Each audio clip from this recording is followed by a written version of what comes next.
Já estamos de volta com o seu programa Estilo de Vida, hoje falando tudo sobre problemas gástricos. E a gente continua o nosso bate-papo de hoje conversando com o gastroenterologista pediátrico, Dr. Fabiliano Rodrigues.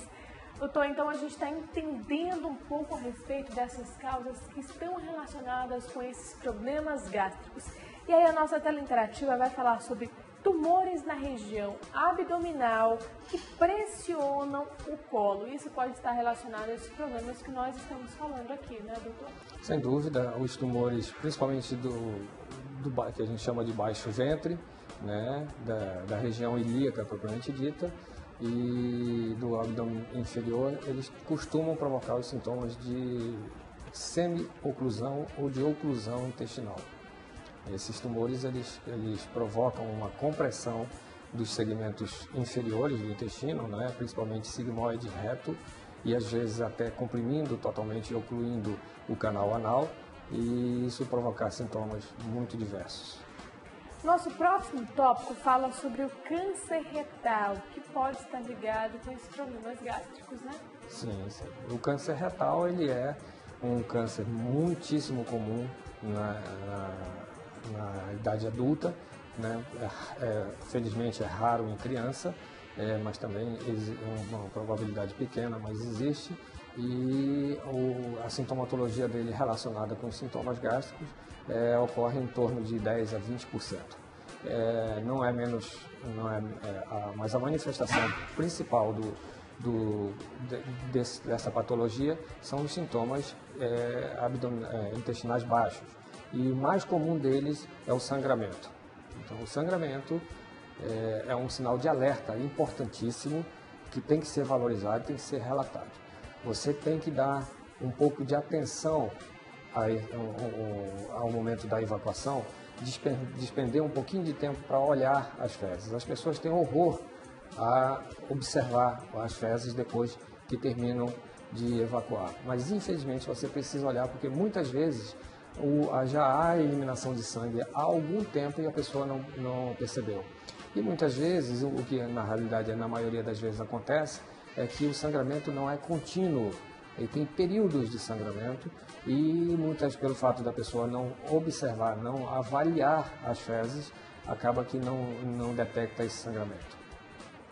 Nosso próximo tópico, na verdade, a gente já estava comentando aqui no intervalo, que é o retocele. Digamos que seja um sinal, um sintoma. É um dos sintomas, principalmente dos tumores de intestino de sigmoide reto e de cólon descendente. Na realidade, a retocele é uma saída do reto, uma inversão do reto e a saída dele através do canal. É um sintoma, na realidade, tem que ser procurada uma causa para essa manifestação.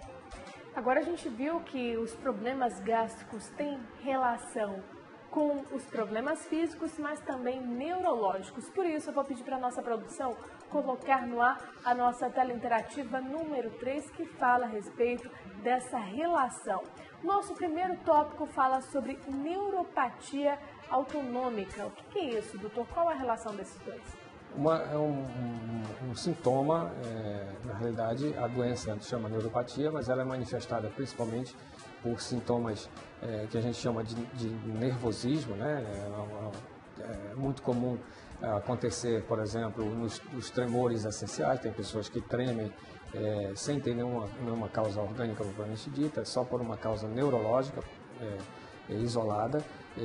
Há algumas outras patologias, algumas outras manifestações relacionadas com a neuropatia, que são provocadores de sintomas gastrointestinais, como, por exemplo, algumas dispepsias, as cólicas abdominais podem estar relacionadas com a neuropatia também. Aí vem a esclerose múltipla, doença de Parkinson, lesão medular e AVE, que é o acidente vascular encefálico, que tem essa relação, né, doutor? Todas estão relacionadas pelo fato de ter um comprometimento do sistema nervoso. No caso do AVE, no comprometimento do sistema nervoso central, mas nas outras patologias, a grande maioria delas, pelo menos, o comprometimento não é do sistema nervoso central, e sim do sistema periférico. Então, a sintomatologia, como o sistema nervoso periférico compromete também o trato digestivo, a sintomatologia do aparelho digestivo pode estar presente nessas doenças. Agora, doutor, tem uma pergunta de uma telespectadora. A Ana Paula pergunta a respeito do estresse, se ele está relacionado com a constipação intestinal. O estresse, em adultos, é uma das causas mais frequentes de constipação. Se não for a mais frequente, é uma das mais frequentes. Mas o estresse, na realidade, ele é um fator agravante da constipação. Nós temos que afastar, temos que levar em consideração o médico que vai fazer a investigação, ele vai se encarregar de fazer uma avaliação criteriosa e definir se a sintomatologia está relacionada puramente por causa do estresse, ou se existe uma outra entidade que esteja provocando sintoma nessa pessoa que se diz estressada, que pode ser rotulada como estressada, que é uma doença cuja sintomatologia é exacerbada pelo estresse, a síndrome do intestino irritável.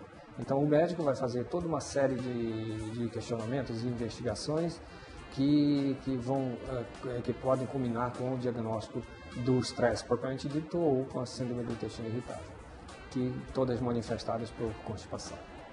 Bom, doutor, vou pedir para a nossa produção colocar no ar a nossa tela interativa número 4, porque o que acontece muito é que hoje as pessoas estão mais orientadas devido à facilidade de acesso à internet, e aí acabam falando assim, bom, já que eu sei que as fibras ajudam na evacuação, até mesmo na construção do bolo fecal, a sair, a eliminar essas toxinas, então eu vou comer fibra todos os dias e não tomo água. Que inclusive é o nosso tópico aí, a ingestão de água inadequada e a ingestão de fibra inadequada. E o que ocasiona? A constipação intestinal. Exatamente. Uma está ligada à outra, né? Sem dúvida nenhuma. Nós temos que considerar que ingerir água inadequadamente é, na criança, ingerir menos do que 1,5 litros e no adulto, menos do que 2 litros. A fibra, a quantidade de fibra necessária para o esvaziamento, para a facilitação do trânsito intestinal, ela, de certa forma, independe da quantidade de água ingerida. Por quê? Porque a fibra se encarrega de extrair a água necessária para fazer o amolecimento fecal. Ela absorve, ela puxa a água para dentro dela e todos os alimentos têm água. Entretanto, o papel da ingestão de líquido na formação do bolo fecal, em tendo uma ingestão de fibra adequada, a água é fundamental, a quantidade de líquidos é fundamental. Então, no mínimo 2 litros para adulto, no mínimo 1,5 litros para criança e uma dieta com alto conteúdo de fibra. Quando a gente fala fibra, nós temos que lembrar que a nossa nutrição, a alimentação aqui regional, ela é riquíssima em fibra. Entretanto, há que se diferenciar a fibra que ajuda o intestino da fibra que não ajuda o intestino. E, infelizmente, nós temos altíssima concentração de fibra que não ajuda o intestino aqui na nossa. Pode dar alguns exemplos, doutor? Que fibras são essas? Por exemplo, fibra que ajuda o intestino. Os já conhecidos cereais, alguns cereais, né? Aveia, principalmente. Ela é sabido, todo mundo sabe que a aveia ajuda o esvaziamento intestinal. Entretanto, há muitas outras fibras que não ajudam o intestino.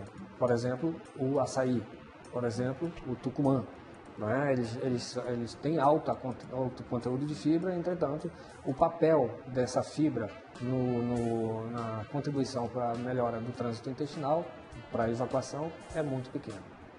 E aí precisa haver uma adequação dessa carga de fibra, da fibra que é funcional, que ajuda o intestino. Então, a gente tem que saber diferenciar e ficar atento que a gente coloca no prato também. Exatamente. Né? Agora, as verduras e as frutas ajudam? Sem dúvida nenhuma. Eu costumo citar uma pesquisa que foi feita na África, onde uma determinada tribo africana consome uma quantidade tal de fibra que eles conseguem produzir em torno de 800 gramas de fezes por dia. Isto é uma coisa que é impensável aqui na nossa população americana ou sul-americana, porque a quantidade de fibras que eles consomem lá naquelas tribos lá é muitíssimo alta. Aqui, infelizmente, nós não chegamos nem perto. Por isso, a quantidade de fezes produzida em média aqui na nossa região é 200 gramas. E geralmente esses 200 gramas são de fezes duras. E, portanto, há que ter uma orientação nutricional adequada para que seja feita uma adequação dos componentes. E não é difícil não, viu?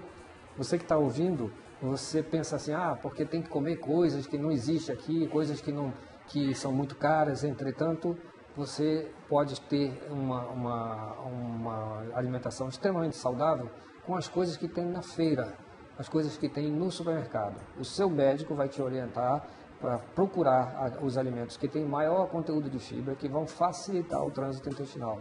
Mas isso tem que ser feito baseado numa avaliação clínica criteriosa e num cardápio, um planejamento alimentar e nutricional. Um cardápio único, né? Personalizado. É importante a gente falar isso, porque muitas pessoas fazem o quê? Pedem emprestado uma receita, a dieta do amigo ou da mãe, do pai, enfim, acaba prejudicando essa saúde, né, doutor?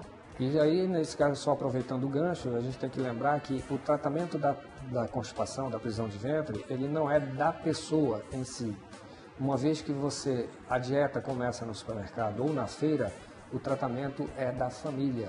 Portanto, a dieta que vai ser feita para facilitação do trânsito intestinal para uma pessoa tem que envolver todas as outras pessoas. Porque se é constipante para uma pessoa da família, é constipante para todos os membros da família. Doutor, tem uma participação aqui, pena que a pessoa não se identificou, e ela diz assim: a gastrite tem a ver com o refluxo? O que a gente pode falar para esse telespectador? A gastrite, ela é uma das doenças pépticas e que ela tem uma relação com o refluxo, doença do refluxo, quando a doença péptica ela envolve tanto a gastrite quanto a esofagite de refluxo. Todas as vezes que tem gastrite pode ter refluxo, mas quando a gente fala refluxo não é gofada, é doença do refluxo. E neste caso pode haver a esofagite de refluxo. Aí sim essa relação existe. Fora essa situação, a gastrite ela raramente provoca sintomas de esôfago, mesmo que a pessoa tenha o refluxo propriamente dito, o refluxo pode não ser patológico. E aí não é o importante no tratamento, o importante é o tratamento da gastrite. Agora, doutor, o que caracteriza uma gastrite? O que diferencia o ato de gofar e o refluxo propriamente dito?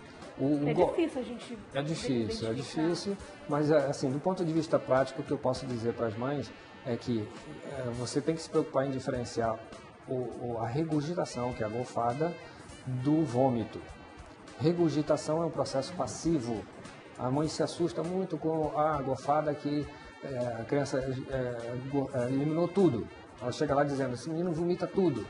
Só que, na realidade, o menino acabou de mamar, está brincando, está se agitando, coisa e tal, e acaba eliminando aquele conteúdo gástrico. Quando ele elimina o conteúdo gástrico, nessa forma passiva, ou seja, sem esforço nenhum, está brincando, está rindo, brincando, coisa e tal, e sai tudo. Isso aí é gofada, apesar de ser de grande quantidade. A gofada diferencia do vômito, porque no vômito é um processo ativo. A pessoa coloca para fora, faz força, basta lembrar de quando a pessoa está vomitando, como é que fica, né? Fazendo força para colocar para fora, é um processo ativo. Portanto, é muito fácil de diferenciar, você identificando a gofada. Se a gofada for muito frequente, isso pode ser sintoma de refluxo também, se for muito frequente. Se for vômito, 2 vezes por dia, vômito já é esquisito, né?